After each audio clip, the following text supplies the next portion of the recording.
नमस्कार। आकाशवाणी जयपुर अजमेर से प्रस्तुत हैं प्रादेशिक समाचार।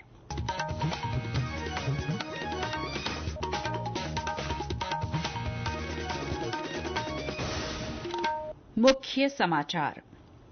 प्रधानमंत्री नरेंद्र मोदी ने कहा, सशस्त्र बलों ने देश के गौरव को अभूतपूर्व, अकल्पनीय और असाधारण ऊंचाई दी है। मुख्यमंत्री भजनलाल शर्मा ने श्री अन्न के उपयोग को बढ़ावा देने के लिए इसे विभिन्न सरकारी कार्यक्रमों में शामिल करने को कहा। सीबीएसई की 12वीं और 10वीं कक्षा के आज जारी नतीजों में छात्राओं ने एक बार फिर से बाजी मारी। सीकर की खुशी शेखावत ने 12वीं में 500 में से 499 अंक हासिल किए। खेलो इंडिया यूथ गेम्स में राजस्थान 36 पदकों के साथ पदक तालिका में दूसरे स्थान पर पहुंचा।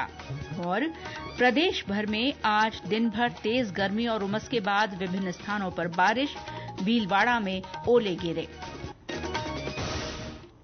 समाचारों के साथ मैं शीला चावला और अब समाचार विस्तार से।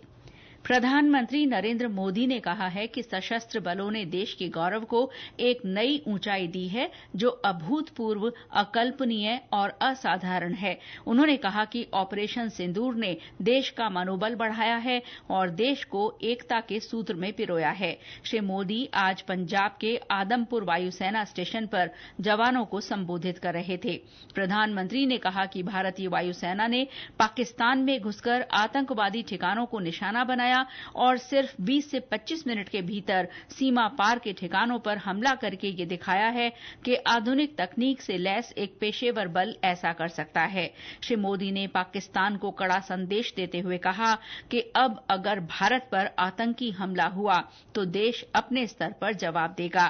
साथ ही देश किसी तरह का न्यूक्लियर ब्लैकमेल नहीं सहेगा। भारत ने अब 3 सूत्र तय कर दिए हैं। पहला, भारत पर आतंकी हमला हुआ, हम अपने तरीके से, अपनी शर्तों पर, अपने समय पर जवाब देंगे। दूसरा, कोई भी न्यूक्लियर ब्लैकमेल भारत नहीं सहेगा। तीसरा, हम आतंक की सरपरस्त सरकार और आतंक के आकाओं को अलग अलग नहीं देखेंगे। दुनिया भी भारत के इस नए रूप को, इस नई व्यवस्था को समझते हुए ही आगे बढ़ रही है। इससे पहले प्रधानमंत्री ने सुबह आदमपुर वायुसेना स्टेशन का दौरा किया और जवानों के साथ बातचीत की।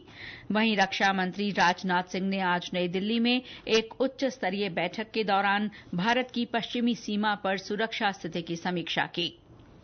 मुख्यमंत्री भजनलाल शर्मा ने श्री अन्न के उपयोग को बढ़ावा देने के लिए इसे विभिन्न सरकारी कार्यक्रमों में शामिल करने को कहा है। उन्होंने कहा कि श्री अन्न की पोषण क्षमता और उपयोगिता को ध्यान में रखते हुए मिड डे मील तथा मां बाड़ी केन्द्रों पर पायलट बेसिस पर श्री अन्न आधारित उत्पाद शुरू किए जाने चाहिए ताकि बच्चों को कुपोषण से बचाया जा सके। श्री शर्मा आज मुख्यमंत्री निवास पर वर्ष 2025-26 की बजट घोषणाओं के क्रियान्वयन के संबंध में आयोजित समीक्षा बैठक को संबोधित कर रहे थे।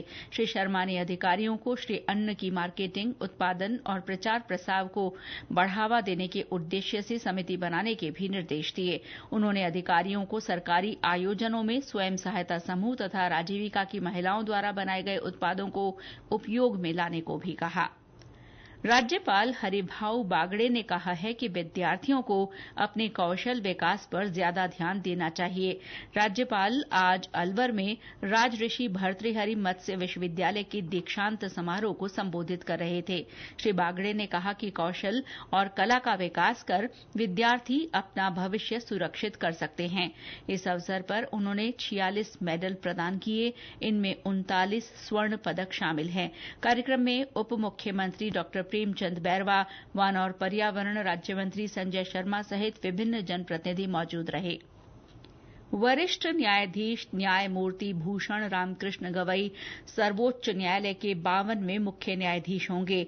वे न्यायाधीश संजीव खन्ना का स्थान लेंगे। न्यायाधीश संजीव खन्ना आज सेवानिवृत्त हो गए। इसके साथ ही सुप्रीम कोर्ट के 51वें मुख्य न्यायाधीश के रूप में उनका कार्यकाल समाप्त हो गया। उन्होंने 10 नवंबर 2024 को पदभार ग्रहण किया था और 6 महीने तक मुख्य न्यायाधीश के रूप में अपनी सेवाएं दी। राज्य में मेजर मिनरल के 22 ब्लॉक की नीलामी प्रक्रिया शुरू कर दी गई है। खान और भूविज्ञान विभाग के प्रमुख शासन सचिव टी रविकांत ने बताया कि नीलामी के लिए 21 मई तक निविदाएं आमंत्रित की गई हैं। 22 ब्लॉक्स में से 14 माइनिंग लीज और 8 कंपोजिट लाइसेंस ब्लॉक्स की नीलामी के वास्ते 16 अप्रैल को निविदा जारी की गई थी। श्री रविकांत ने बताया कि लाइमस्टोन के माइनिंग लीज के 14 ब्लॉक में जैसलमेर में 11, नागौर में 2 और कोटा में 1 ब्लॉक की नीलामी की जा रही है। उन्होंने बताया कि दस्तावेजों की जांच के बाद जून के पहले सप्ताह से निविदादाता ई प्लेटफॉर्म एमएसटीसी पर बोली लगा सकते हैं। ये समाचार आकाशवाणी जयपुर अजमेर से प्रसारित किए जा रहे हैं। प्रादेशिक समाचार बुलेटिन आप हमारे x handle @AIRnews_Jaipur, YouTube channel Rajasthan AIR news और फेसबुक AIR न्यूज राजस्थान पर भी सुन सकते हैं। केंद्रीय माध्यमिक शिक्षा बोर्ड सीबीएसई की 12वीं और 10वीं कक्षा के आज जारी नतीजों में एक बार फिर से छात्राओं ने अपना दबदबा कायम रखा है। इस साल 91% से अधिक लड़कियों ने 12वीं की परीक्षा पास की, जो कि लड़कों के मुकाबले 5.94% अधिक है। सीकर के लक्ष्मणगढ़ की खुशी शेखावत ने 500 में से 499 अंक हासिल कर बेहतरीन प्रदर्शन किया है। खुशी ने अपनी सफलता का श्रेय माता पिता और शिक्षकों को दिया है। मेरा नाम खुशी शेखावत है। मैं ढोलास लक्ष्मणगढ़ से हूँ। मैंने कंसिस्टेंटली मेहनत की है। 6 to 8 आवर्स पढ़ाई की है। मेरे पापा, मम्मी और मेरे टीचर्स, इसी वजह से मेरा ये रिजल्ट आया है। मोबाइल रेगुलरली यूज नहीं करती थी, कभी हफ्ते में एक बार मिल जाता था तो 10-15 मिनट।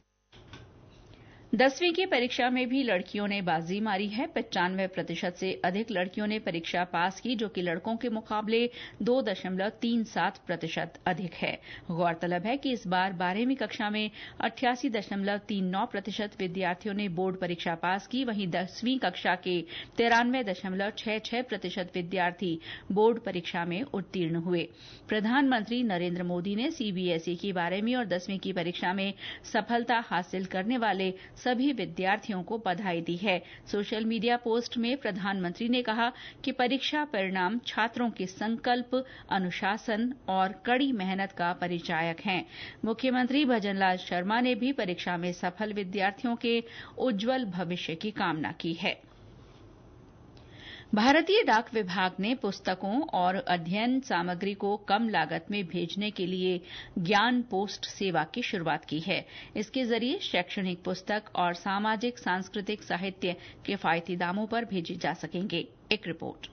1 मई से शुरू हुई ज्ञान पोस्ट सेवा हर घर ज्ञान हर सपने को उड़ान की संकल्पना के साथ देश के हर हिस्से में शिक्षार्थियों तक पहुंचने के लिए भारतीय डाक की प्रतिबद्धता दर्शाती है। इसके तहत सरकार द्वारा मान्यता प्राप्त शैक्षणिक बोर्ड, विश्वविद्यालय, सरकार के अधीन स्वायत्त निकाय और सांविधिक निकाय से संबंधित पुस्तकें भेजी जा सकती हैं। इसके साथ ही विभिन्न प्रतियोगी परीक्षाओं की पुस्तकें, सामाजिक, सांस्कृतिक तथा धार्मिक साहित्य डाक द्वारा भेजे जा सकते हैं। भेजे जाने वाली पुस्तकों और मुद्रित शैक्षिक सामग्रियों को ट्रैक भी किया जा सकता है। समाचार कक्ष से सुदर्शन नाहर। खेलो इंडिया यूथ गेम्स में राजस्थान पदक तालिका में 36 पदकों के साथ दूसरे स्थान पर पहुंच गया है। आज राजस्थान ने साइकिलिंग टाइम ट्रायल श्रेणी में बेहतरीन प्रदर्शन करते हुए स्वर्ण, रजत और कांस्य पदक अपने नाम किए। 30 किलोमीटर साइकिलिंग में लड़कों की श्रेणी में रामावतार चिंप ने स्वर्ण, महादेव सरण ने रजत और महावीर सरण ने कांस्य पदक हासिल किया। 20 किलोमीटर साइकिलिंग में लड़कियों की श्रेणी में राजस्थान की मंजू चौधरी ने स्वर्ण और रुक्मणी ने कांस्य पदक अपने नाम किए। पदक तालिका में महाराष्ट्र 36 स्वर्ण और 28 रजत के साथ 89 पदक लेकर शीर्ष पर है। और अब मौसम। प्रदेश में आज कई जगहों पर दिन भर तेज गर्मी और उमस के बाद अचानक मौसम ने करवट ली। दोपहर बाद विभिन्न स्थानों पर तेज हवा के साथ बारिश हुई। कुछ स्थानों पर ओले गिरने के भी समाचार हैं। राजधानी जयपुर में बादलों की लुकाछिपी चलती रही। हनुमानगढ़ में तेज अंधड़ के बाद बूंदाबांदी हुई। भरतपुर में बारिश के बाद मौसम खुशनुमा हो गया और लोगों को तेज गर्मी से राहत मिली। भीलवाड़ा से हमारे संवाददाता ने बताया कि वहां ग्रामीण इलाकों में हल्की बरसात के साथ ओले भी गिरे। भीलवाड़ा जिले में मौसम विभाग की चेतावनी का असर मंगलवार शाम को देखने को मिला, जहां दिन भर तेज उमस व गर्मी के बाद भीलवाड़ा जिले के ग्रामीण अंचल में गुलाबपुरा क्षेत्र के 1 दर्जन गांव में शाम को हल्की बरसात के साथ ओलावृष्टि हुई, जिसके कारण आम जनजीवन प्रभावित नजर आया। वहीं पिछले दिनों भी भीलवाड़ा जिले के ग्रामीण अंचल में बरसात हुई थी, जिसके बाद किसानों ने खरीफ की फसल की बुआई के लिए खलियानों की तैयारी शुरू कर दी है। सोमदत्त त्रिपाठी, आकाशवाणी समाचार, भीलवाड़ा। मौसम विभाग ने कल राज्य के 21 जिलों में आंधी और बारिश का येलो अलर्ट जारी किया है। वहीं 15 मई से राज्य के पश्चिमी हिस्सों में लू चलने की चेतावनी दी गई है। इस दौरान तापमान के 44 से 45 डिग्री सेल्सियस तक पहुंचने की आशंका है। विभाग ने लोगों को धूप और लू से बचने की सलाह दी है। सामाजिक न्याय और अधिकारिता विभाग ने मुख्यमंत्री अनुप्रति कोचिंग योजना के तहत मुख्य मेरिट सूची में चयनित अभ्यर्थियों को अब 18 मई तक कोचिंग संस्थानों में उपस्थिति देने की अनुमति दी है। इससे पहले ये तारीख 11 मई निर्धारित की गई थी। विभाग के निदेशक और संयुक्त शासन सचिव बचनेश अग्रवाल ने बताया कि विभिन्न प्रोफेशनल कोर्स और सरकारी नौकरियों के लिए आयोजित होने वाली प्रतियोगी परीक्षाओं की बेहतर तैयारी करने और समान अवसर देने के लिए ये योजना चलाई जा रही है।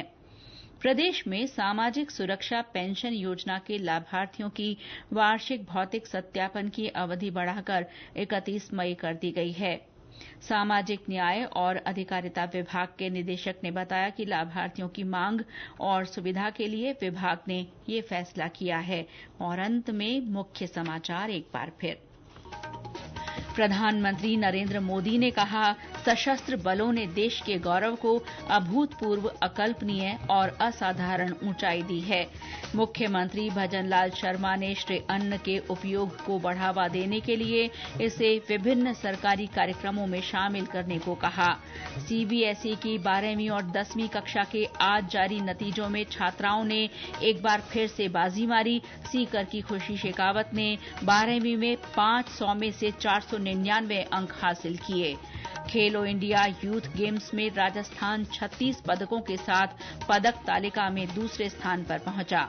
और प्रदेश में आज दिन भर तेज गर्मी और उमस के बाद विभिन्न स्थानों पर बारिश, भीलवाड़ा में ओले गिरे।